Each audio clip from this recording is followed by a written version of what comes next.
En la izquierda española es tabú hablar de España, de Gibraltar, de soberanía o de patria. Y hay quien dice que hay que ser audaces para que la izquierda diga ¡viva España! Y para reivindicar un patriotismo de izquierdas. En esta segunda parte del programa de la UNED, Sin Distancias, nos proponemos desmitificar algunos de estos conceptos y para ello vamos a escuchar un debate entre tres expertos politólogos. El catedrático Ramón Cotarelo, habitual colaborador de nuestro programa, director del Departamento de Ciencia Política y de la Administración de la UNED, tiene la palabra. Hola, buenas. Se nos ha ocurrido como, digamos, plato de entrada traernos al autor de un libro que acaba de publicarse y que tiene un título suficientemente provocativo y un contenido acorde con el título también, que sin duda va a hacer las delicias del auditorio, para lo cual nos hemos traído, como digo, al autor del libro, que es Miguel Candelas Candelas. Hola, Miguel, gracias por estar aquí. Hola, ¿qué tal? Gracias a vosotros por la invitación. Sí, el libro se llama ¿Cómo gritar viva España desde la izquierda? Y lleva un subtítulo que es Una estrategia para el combate político, nada menos. Tiene una portada absolutamente sugestiva con los colores republicanos, etcétera, y el escudo actual de la España monárquica. Como contrapunto nos acompaña, y tenemos el honor de contar con él, a Íñigo Errejón, que es, como es bien sabido, aparte de una personalidad importante en la emergente fuerza política de Podemos, profesor investigador de la Universidad Complutense de Madrid. Hola, Íñigo, muy buenas, ¿cómo estás? Hola, Ramón, pues encantado. Últimamente vengo a todo lo que me invitas voy, o sea que... Cosa que te agradezco encantado, infinito. porque me lo paso siempre bien. Sí, no, además es que, chico, no es porque estés presente, o sí es porque estés presente, porque alguien debe decírtelo. Es que das mucho juego, que das un juego extraordinario, hombre. Yo encantado. Y nosotros, de hecho, aquí, para celebrar que hoy es el día de nuestro santo patrón, Santo Tomás de Aquino, nada más y nada que tiene este carácter tan académico, vamos a hacer un programa académico con un tema provocativo, que es este. Y nada, ya de entrada os lanzo la pregunta y vosotros, en fin, debatís entre vosotros. Yo también meteré mi granito de arena. Es ¿cómo gritar viva España desde la izquierda? Mi pregunta, Miguel, es... Pero hombre, ¿cómo va a ser desde la izquierda un grito que tiene esta clara tradición conservadora, de derecha, reaccionaria, como es viva España? Y mi segunda pregunta es, ¿de qué España estamos hablando? Anda, lárgate un poquito. Bueno, pues por sintetizar un poco, vamos a ver, justamente esa duda, ¿no?, que planteas se debe fundamentalmente a que la cuestión del patriotismo en la izquierda española siempre ha sido un tabú. Claro, hay que preguntarse esto, ¿por qué es un tabú? Yo, por suerte o por desgracia, soy hispano-francés. Tengo una mitad francesa y una mitad española, porque, bueno, pues soy nieto de exiliados republicanos y mi padre, pues, es francés. Y bueno, y eso como que me llevó desde hace años un poco a hacer la comparativa. Y curiosamente, contaré una anécdota porque fue un poco lo que me dio, digamos, las ganas de escribir el libro y de profundizar en esta especie de esquizofrenia, ¿no? Viendo un partido de España, de la selección española contra la selección francesa en el Mundial del 2006, ese Mundial que era en Alemania, que era cuando perdíamos siempre, ¿no?, antes de cuando luego empezamos a ganar y tal. Y entonces se enfrentaban España y Francia y en casa justamente, pues... tenemos un grupo que la mayoría pues éramos hispano-franceses también y la mayoría pues también más o menos éramos de izquierdas. Y entonces fue muy curioso porque claro, sonó la marsellesa, que es por cierto de las letras más bestias y más sangrientas que conozco, y ningún problema. O sea, todos nos vinimos arriba cantándola, en fin, un espectáculo muy, muy sonoro, ¿no? Y luego de repente empieza a sonar el himno de España. Claro, dirás, hombre, ese no lo puedes cantar porque no tiene letra, pero es que no era solo eso. O sea, de repente, pues uno se puso a chatear con el móvil, el otro se fue a la cocina, el otro, oye, venga, saca unos panchitos, no sé qué, risas, en fin, ningún tipo, digamos, de emoción ese himno transmitía. Y claro, me quedé pensando, si en teoría, pues... tengo una mitad francesa, una mitad española, incluso, además de corazón, me debería sentir más español porque he vivido toda mi vida aquí. ¿Qué pasa? ¿Cuál problema hay? Claro, solo hablabas con gente de izquierdas y te decía, bueno, es que es normal porque la izquierda es internacionalista, la patria es de fachas, es de carcas, es patriarcalismo, es no sé cuántas cosas. Pero claro, yo digo, vale, pero entonces ¿por qué en Francia no tengo ningún problema? O sea, ¿cuál es el problema que tiene en concreto la izquierda española con esto? Claro, ese es el meollo de la cuestión. Entonces, analizándolo un poco te das cuenta y dices, claro, este problema tiene una parte, que por así sería la parte de poder duro, entre comillas, de la que la izquierda no es responsable, que es, por así decirlo, la derrota de la izquierda en un sentido amplio, ¿no?, del bando republicano en la guerra civil, y que la derecha desde ese momento, o incluso, bueno, se podría decir hasta que a lo mejor desde los tiempos de los reyes católicos, pero bueno, por no irnos muy al pasado, por lo menos desde la edad contemporánea, ¿no?, desde la derrota en la guerra civil, la derecha hegemoniza todos esos símbolos, bandera, himno, relato, incluso después de la transición, que la transición tampoco es una ruptura, o sea, no cambia los ejes de poder duro, ¿no?, resultantes de la victoria militar en 1939. Claro, la derecha hegemoniza todo eso y se adueña de la patria. La izquierda, en principio, ahí no puede hacer nada. Pero sí que hay otro factor, que sería el que tiene que ver más con el poder blando, ¿no?, con la comunicación, con la propaganda.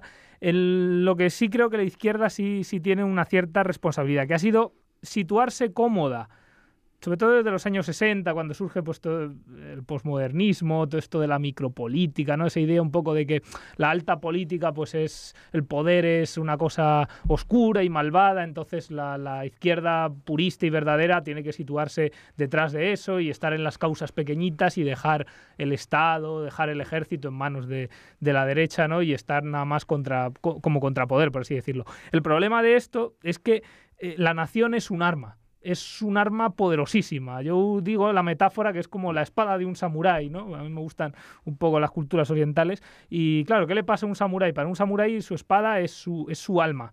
Si pierde la espada, pierde su estatus, su razón de ser y todo. La izquierda española con respecto a la patria le pasa un poco eso. Si pierde la patria, le cuesta muchísimo aglutinar mayorías, articular propuestas nacionales, y lo peor es que cada vez que salen en el debate cuestiones relativas a los temas más nacionales, la soberanía, Gibraltar, los nacionalismos periféricos, por así decirlo, siempre la izquierda parece que como que se pone de perfil, ¿no?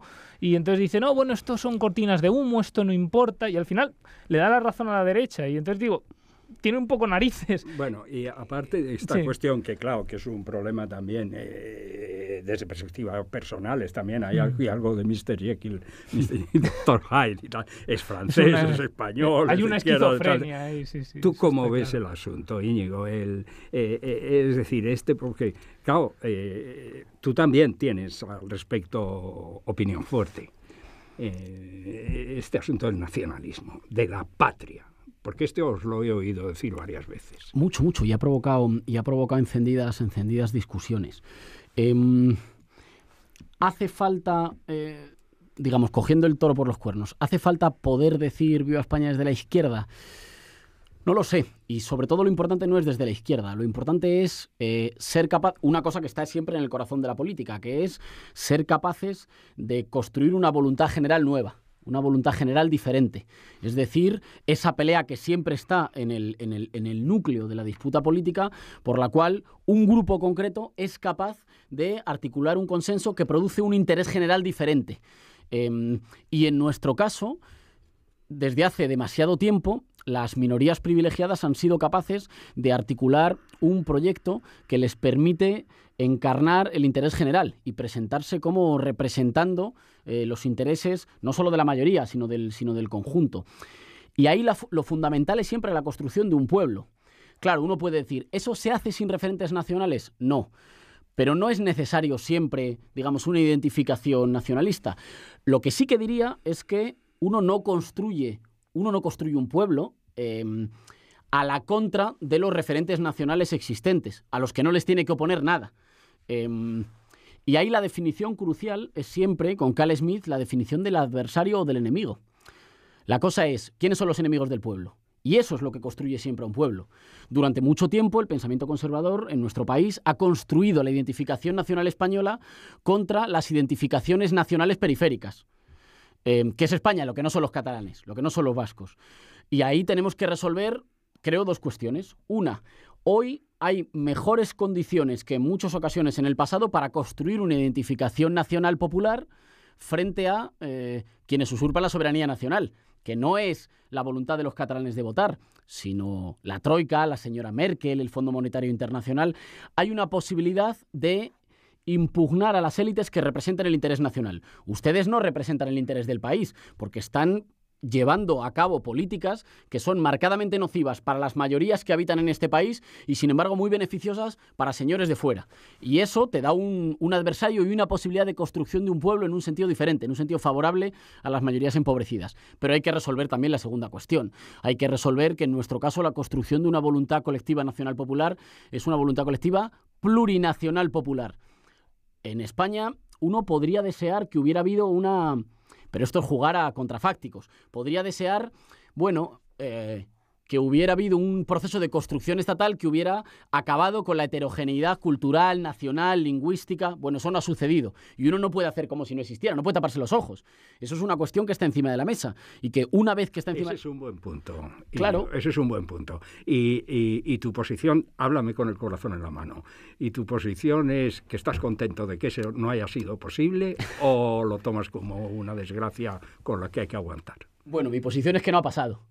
Y que como no ha sucedido, la cuestión de la plurinacionalidad es un dato a partir del cual construir cualquier posibilidad de construcción popular en España, de la reconstrucción de una voluntad general que no esté hegemonizada por las élites, pasa por reconocer que somos diferentes y que en ese somos diferentes hay un punto de confederalismo, es decir, de que la mejor manera de seducir y de construir un proyecto en común es reconociendo a los otros la posibilidad de decir que quizá no.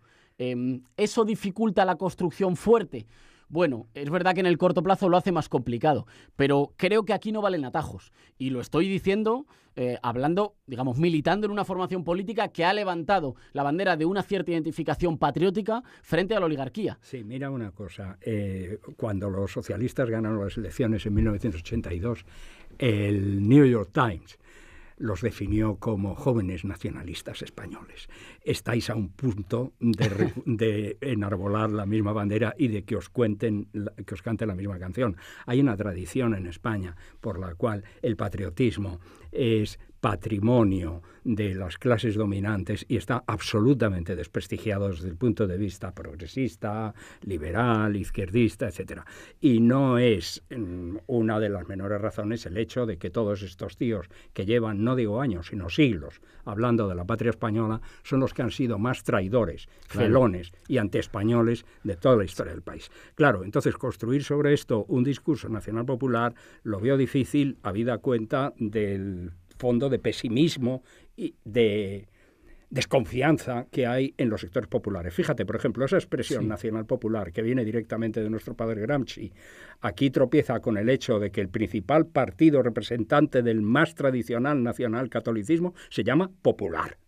Claro. Y claro, eso significa esa es la prueba de cómo bueno, eso es por un lado una prueba de su fortaleza y también de su debilidad. Por un lado, la derecha no puede decir que es de derechas y entonces juega un poco con el significante de popular. ¿Por qué no? Incluso, claro que lo dice. Incluso llegamos a escuchar a Cospedal, me acuerdo, hace unos años, decir que ellos eran el partido que representaban a la clase obrera, que claro, que te caes de la silla, ¿no?, al escucharlo. Pero como digo, totalmente de acuerdo contigo, Ramón, y también con lo que comentaba Íñigo. O sea, la derecha, claro que ha sido la más antipatriota, por así decirlo, en la historia de España, incluso ya desde la época incluso feudal, anterior a la revolución, a las revoluciones liberales, ¿no?, en la que, por así decirlo, la clase dominante de entonces se relacionaban entre las clases dominantes de los otros países y hablaban una misma lengua, que era el latín, y no tenían para nada un sentido, o posteriormente el francés, y no tenían para nada, digamos, un sentido nacional o un sentido de identificación con un pueblo. Y luego, más tarde, en la actualidad, pues yo siempre pongo, por ejemplo, el ejemplo de Franco, ¿no?, que a veces te chirría que hablas con gente que como que en el imaginario ha quedado que Franco era un genocida y un dictador malvado y todo lo que quieras, pero que al menos que era un patriota, ¿no? Como que la gente no le discute eso. Y claro, y te puedes analizar la historia, sobre todo en la historia de las relaciones internacionales, y dices, no, Franco vendió la soberanía española como el que más. Le regaló la mitad de Gibraltar a los británicos para conseguir por ejemplo, que en el que se mantuviera el pacto de no intervención y que los británicos no apoyaran a la República. Luego después firmó los acuerdos de bases en 1952 con Estados Unidos, que fue la mayor cesión de soberanía, hasta el punto que había una cláusula secreta, que eso luego los internacionalistas lo investigaron, que decía que Estados Unidos podría intervenir cuando quisiera en el territorio español si percibía a juicio de Washington una amenaza comunista. O sea, la derecha, y luego en la actualidad pues lo mismo, como se comenta bien desde Podemos y desde otras formaciones, por ejemplo, lo que es la venta de la soberanía de las clases dominantes españolas a organismos transnacionales, ¿no? Pero, claro, y termino solo con esto. Pero el problema de eso es que cuando la izquierda o el bloque dominado, como se quiera llamar, porque al final izquierda, derecha, arriba y abajo, termina siendo un poco en origen lo mismo, ¿no? Los que han estado siempre arriba y los que han estado siempre explotados. Entonces, si no se coge el toro por los cuernos y, por así decirlo, se ataca a esas fortalezas nacionales, la derecha siempre va a poder seguir diciendo: nosotros somos los únicos patriotas, somos muy malos, pero somos los únicos patriotas, y los otros desprecian España, porque en vez de decir España, dicen Estado español, que es también un problema semántico con el que tenemos que tener, yo creo, mucho cuidado. Y ya que los dos sois tan españoles, que habéis agarrado los dos el toro por los cuernos, que es una imagen muy típicamente española, Íñigo, ¿quieres decirme en el fondo cómo puedes hacer compatible esta idea de la construcción del pueblo en los términos nacional populares o lo que quieras? Estamos siempre hablando de nación, y nación es un concepto excluyente. ¿Cómo vas a hacer esto compatible con la perfectamente legítima construcción nacional de los pueblos periféricos, que, por cierto, tienen absoluto derecho claro, a construirse como tales? Claro. ¿Cómo lo vas a hacer compatible? Diría antes, pero le entro a la cuestión, ¿eh? Diría antes solo que no hay que obsesionarse necesariamente con con los continentes en lugar de con los contenidos. No siempre la posibilidad de construcción de hegemonía pasa por la reivindicación de una nación y de una bandera. Hoy creo que el término democracia o el término ciudadanía son mucho más transversales y reúnen mucho más el acuerdo de una mayoría mucho más amplia de los españoles que otros términos. Digo, no en todas las circunstancias los mismos significantes operan con la misma capacidad hegemónica. No siempre. Sí que es verdad que de alguna manera siempre hay términos, no siempre son los mismos, siempre hay términos que permiten encarnar, ya digo, una representación de un interés no representado. Eso lo vimos en el 15M. En el 15M hubo una primera interpelación por el cual algunos sectores dijeron: hay un pueblo que no está en las instituciones. Y que no esté por diferentes razones. Ahí seguramente habría diferentes diagnósticos. Pero hay un conjunto, we the people, que es siempre el momento constituyente por el que empieza una reconstrucción política. No estamos en las instituciones viejas. Pero hay que obsesionarse menos por cuáles sean los nombres del pueblo. Lo importante es esa construcción de una reunión de los iguales, en un sentido, los que somos demócratas, en un sentido ciudadano y no étnico, en un sentido de estamos juntos porque queremos estar juntos. Por el pasado que tengamos, por lo que estamos juntos porque tenemos la firme decisión de estar juntos y de ser iguales estando juntos, en la mejor tradición republicana. Y tú me dices, claro, ¿cómo es? Bueno, yo creo que eso se entronca con un problema en nuestro caso, que es el problema de Europa y de una cierta fuga cosmopolita de los sectores progresistas en España, según la cual compra el relato folclórico y pesimista de España. España es un problema y Europa es la solución. Europa es la modernidad. En este país no tuvimos discusión sobre el proyecto de Constitución Europea. Bastó que los partidos tradicionales dijeran: viene de Europa. Y como todo el mundo sabe, lo que viene de Europa es modernidad, que nos saca de una especie de atavismo que nos haría siempre estar a las puertas de la barbarie. Y ahí hay que rediscutir qué Europa... porque es obvio que hay que caminar hacia un proyecto de integración europea, pero discutir qué Europa y en qué medida, claro que hay que ceder soberanía, siempre y cuando se la cedas a instituciones, por lo menos igual de democráticas que las que existen. Y la segunda cuestión es la cuestión de la plurinacionalidad. ¿Cómo construyes eso? Claro, yo devolvería la pregunta, porque hay siempre una cuestión sobre: ¿tienen derecho los catalanes y los vascos a construir un proyecto nacional diferente? Por supuesto que lo tienen. ¿Y los que no? ¿O vamos a ser esa única porción del planeta Tierra que resulta que no pertenece a ninguna comunidad nacional? podría darse el caso extrañísimo Pudiera ser, porque tú ten en cuenta que una posible visión macrohistórica de estas que le encantan a Miguel, porque estamos aquí, entre paréntesis, por cierto, hablando del magnífico libro que acaba de publicar Miguel Candelas sobre cómo gritar viva España desde la izquierda. Hay una visión macrohistórica que dibuja la esencia de España como el último imperio incapaz de reconstruirse como nación, y que su historia al siglo XXI no es otra cosa, tristemente, que la prolongación de un desmadejamiento que empezó en Trento, que parte del país ha interpretado como el destino, el nacionalcatolicismo, ¿verdad? Y la otra parte del país no ha sido capaz de enfrentarse a ello. Teniendo en cuenta además que esa primera parte del país ha sido seguramente la mejor fábrica de independentistas que a nadie se le puede haber ocurrido. Sí, eso seguro. Por supuesto, escuchas a los nacionalistas independentistas catalanes y lo primero que te dicen es, mire usted, de España se ha independizado los Países Bajos, Bélgica, el actual Franco Condado, Nápoles, toda América Latina, y ninguno ha pedido volver. Claro, entonces, entonces una pregunta, Miguel, que es impepinable. ¿Tú crees que en algún momento en el País Vasco y en Barcelona, en Cataluña, mucha gente va a gritar viva España, aunque lo griten en sus lenguas vernáculas? Hombre, lo gritarían más, como comentabais, si no se les obligara por la fuerza a decir tenéis que ser españoles por cojones, no con perdón, porque obviamente pues facilitaría las cosas. Pero yo creo que tampoco es el problema, es decir, como tú recordabas bien, desde los tiempos de los Austrias, en donde teníamos el imperio en el que no se ponía el sol, hasta la actualidad, hemos ido perdiendo territorios constantemente, y España ha dejado de ser España. Un apunte solo. Ernesto Jiménez Caballero, que era uno de estos fascistas, falangistas, futuristas, pero muy español, dice, ¿cómo un 98? 13 98 ha habido en España.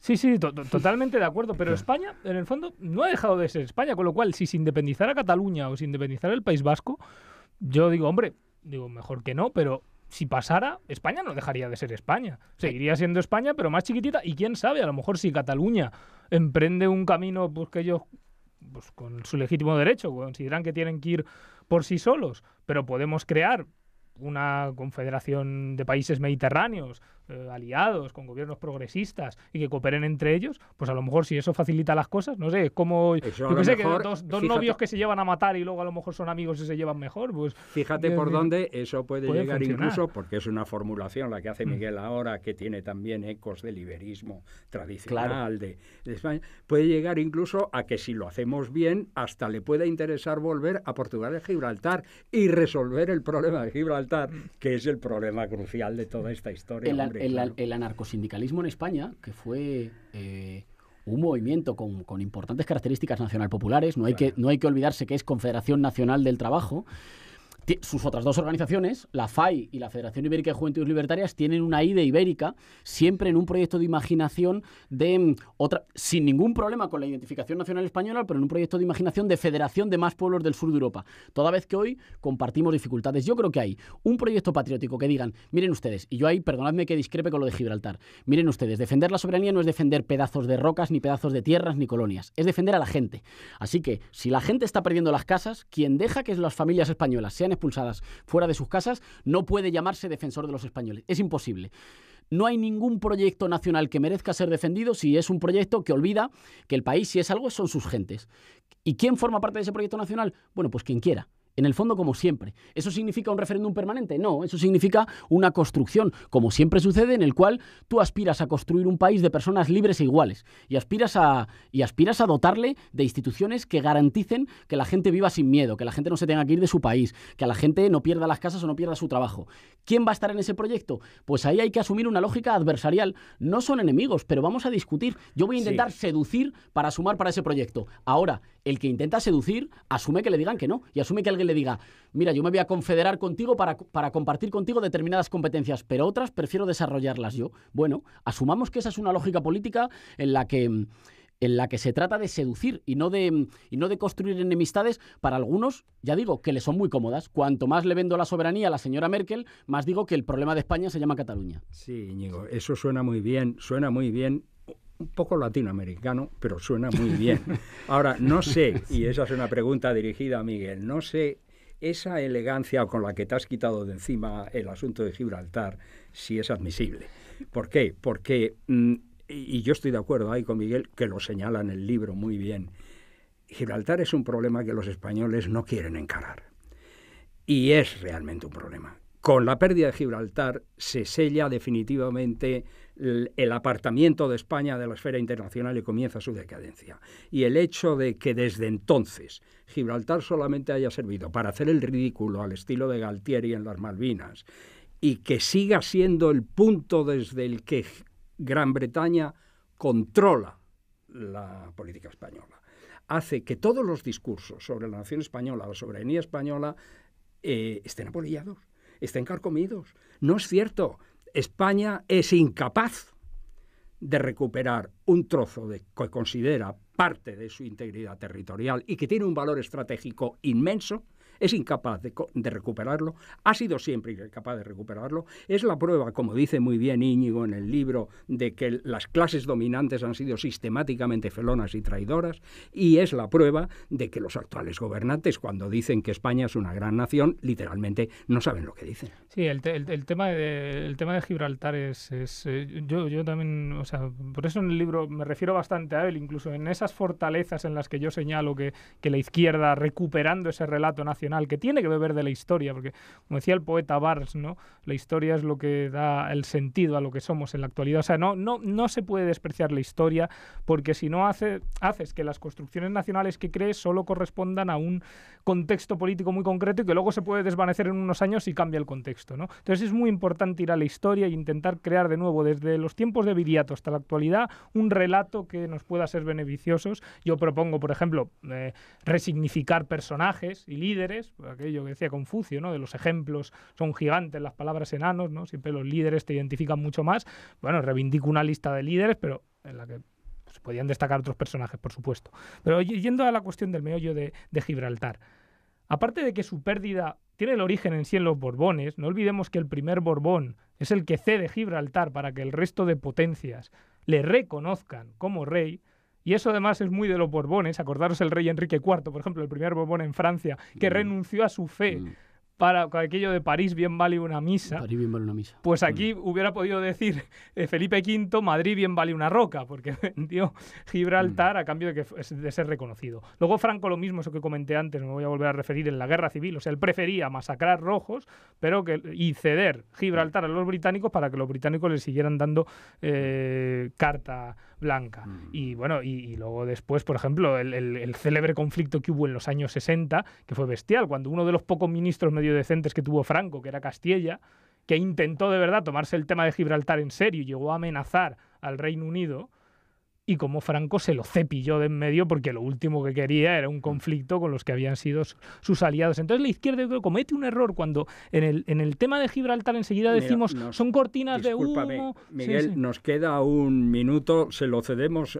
gustosísimos a Íñigo para que nos responda a la cuestión y a una concreta. Dicen las gentes así del nacionalismo más conservador que ¿por qué quieren los nacionalistas vascos y catalanes la independencia cuando en el fondo todos vamos a una especie de macroestado europeo en el que los estados no van a tener la menor importancia? ¿Tú qué tienes que decir a esto? Yo me acuerdo que una vez en un curso de verano de la Complutense estaba Giovanni Arrighi y yo le pregunté si creía que en alguna manera los estados estaban sufriendo una recesión como en su poder político en la globalización. Y me dijo él, soy incapaz de responderle a esta pregunta si no me dice usted qué estados están sufriendo una recesión. ¿Alemania ha perdido competencias soberanas con la integración europea? Bueno, parece que no.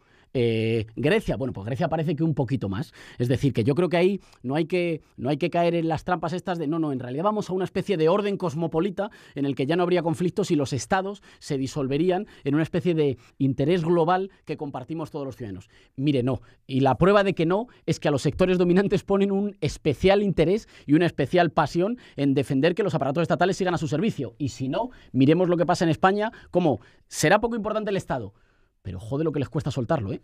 Está claro que nos podríamos tirar aquí una semana más hablando, porque a los españoles lo que verdaderamente nos apasiona es el tema de España, que como decía Cioran, a los españoles les pasa como a los rusos, que creen que España es un problema metafísico con el que tienen que cargar. Muchas gracias a los dos, habéis estado espléndidos y espero que el auditorio haya sacado provecho de las magníficas ideas que aquí habéis expuesto. Muchas gracias. Gracias, Miguel, gracias, Ramón. Un placer, Ramón, un placer, Íñigo.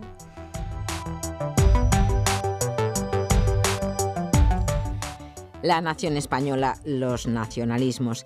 ¿Es incompatible el nacionalismo y la izquierda? Un tema para la reflexión sobre el que han vertido sus opiniones Ramón Cotarelo, catedrático y director del Departamento de Ciencia Política y de la Administración de la UNED, conductor de esta charla en la que le han acompañado Íñigo Errejón, investigador en Ciencia Política en la Universidad Complutense de Madrid y miembro del Consejo de Coordinación de Podemos, y Miguel Candelas, politólogo, que acaba de publicar un libro editado por Bubok, ¿Cómo gritar España desde la izquierda?, una estrategia para el combate político en el que propone con un estilo directo, ameno, la recuperación de la patria española de izquierdas. Entre otras cuestiones, responde a preguntas como si es posible gritar «Viva España» desde posiciones republicanas y laicas en un país cuyos símbolos patrios llevan siglos hegemonizados por la derecha nacional católica, o si es compatible ser un español patriota con estar a favor del derecho de autodeterminación de algunas comunidades. Un libro, como decimos, del politólogo Miguel Candelas, editado por Bubok, que, como él mismo califica, será de gran utilidad para los españoles que el sábado se echan a la calle para luchar por los derechos sociales y el domingo para festejar que la Roja ha ganado la Eurocopa. En este punto concluimos por hoy Sin Distancias, pero mañana a la misma hora volvemos a estar con vosotros en Radio 3. Gracias por elegirnos.